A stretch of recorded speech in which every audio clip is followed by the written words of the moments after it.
Hey guys, welcome back to Talk to You. Here are 8 tips to prepare for an HSK exam. So let's get right into it. First of all, find an exam simulation for the level you want to take. Looking at a simulation, you can see which sections will be on the exam, for example, listening, reading, writing. You will see the types of exercises, and most importantly, if you find listening samples from the exam, you can get a feel of the speed at which the listening exercises are in the exam, how long each component is, so at least you will know what you're getting into. Next, download the vocabulary list. The HSK exams are great because you have full sets of vocabulary lists that tell you exactly which words will be in the exam and which won't. So you can see how many characters you need to know for each level. And also if you read through the vocabulary list, you can see which categories of vocabulary are included. For example, words about traveling, about medicine, about finances. So this can also help you keep in mind what kind of topics will be covered in the exam. Then, after you found your vocabulary list, make sure you study vocabulary every day. I know it's really hard to be consistent, but that's what helps you keep the vocabulary active in your mind. So make sure you study at least a little bit of vocabulary every day. You can go through the vocabulary list in alphabetical order, you can organize it according to topics, or you can just pick a random word every day. Also, be careful not to overdo it, because learning vocabulary is something that we cannot cram or speed up too much. There are some studies saying that when studying Chinese, the maximum amount of words we can retain every day is 7. So even if you study 50, 100, 200 words per day, the ones you will be effectively remembering permanently is only 7. So don't think you have to spend many hours every day, just a few minutes every single day, and even just studying 2 or 3 words per day is better than nothing. Then, while you're learning vocabulary, a great resource for you to use is Pleco. Pleco is a dictionary app that can show you the translations and uses for words, and a great function it has is the use of flashcards divided by HSK level.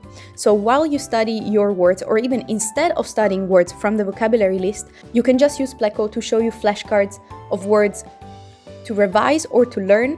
So this system works great if you get bored going through the vocabulary list in alphabetical order, because Pleco will just give you a random word and you have to mark if you know it or not.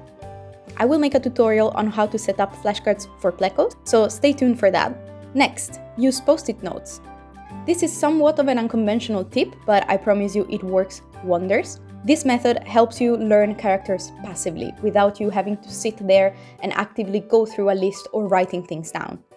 Basically, all you have to do is grab a post-it note, write a character that maybe is difficult for you to remember, or a character that you want to memorize. So write it on the note. You can add the pinyin or you can add the translation if you want. And then put this post-it note somewhere in your house where you see it. You can hang it on a door, for example, on the fridge door. So every time you go and open your fridge, you will see this character. And you can do this as many times as you want.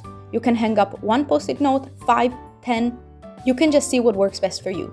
And this might sound silly, but you will notice that after even 3 or 4 days that you have these post-it notes hanging around in your house, you will recognize this character much quicker and it will be moved into your permanent memory. Then, to work on your listening and speaking as well, of course, remember to listen and sing along to Chinese songs. It doesn't matter if you understand every single word, this just increases your exposure to different accents, to somebody speaking Chinese at a normal speed. And singing along is very important because, first of all, it helps you practice your speaking if you do not have anybody to speak Chinese to. So it forces you to speak at a certain speed and to work on your pronunciation. So you will notice that with a bit of practice, your Chinese will become more fluent, and also you will have a lot of fun. So this is a great way to practice for the listening section of the HSK, or also for your speaking exams, HSK-K. Then number 7 has a similar advice: watch YouTube content. YouTube has a lot of videos in Chinese made by native speakers, non-native speakers, and I'm sure you can find something that you like. You will find a lot of podcasts, either aimed at native speakers or podcasts divided by HSK level. So that is a great way to listen to some comprehensible input that reflects your HSK level. You can also find a lot of videos about the HSK specifically. So, for example, the simulations that I publish on my channel, so you can see what the exam looks like, or you can just train yourself for specific sections of the exam. And you will also find a lot of vlogging content, which is very entertaining to watch. Very often these videos have subtitles, they're made by native speakers, and you also get to see what life in China or around the world is really like. Then, last but not least, quiz yourself. What I mean by this is, while you're going about your day, for example, while you're cooking, while you're doing something, try to quiz yourself to see if you remember certain words. Ask yourself, do I remember how to say this word in Chinese? Or do I remember what this character looks like? Or how do I say this sentence in Chinese? Try to quiz yourself and do not be afraid of not knowing the answer. You can always go online and double check or have a bit of a refresher if you don't remember what a certain character looks like. So these were 8 tips to prepare your HSK exam efficiently. So now I want to know, do you have other tips? If you do, let us know in the comments. Thank you for watching, and I wish you best of luck in your Chinese learning journey. 再见!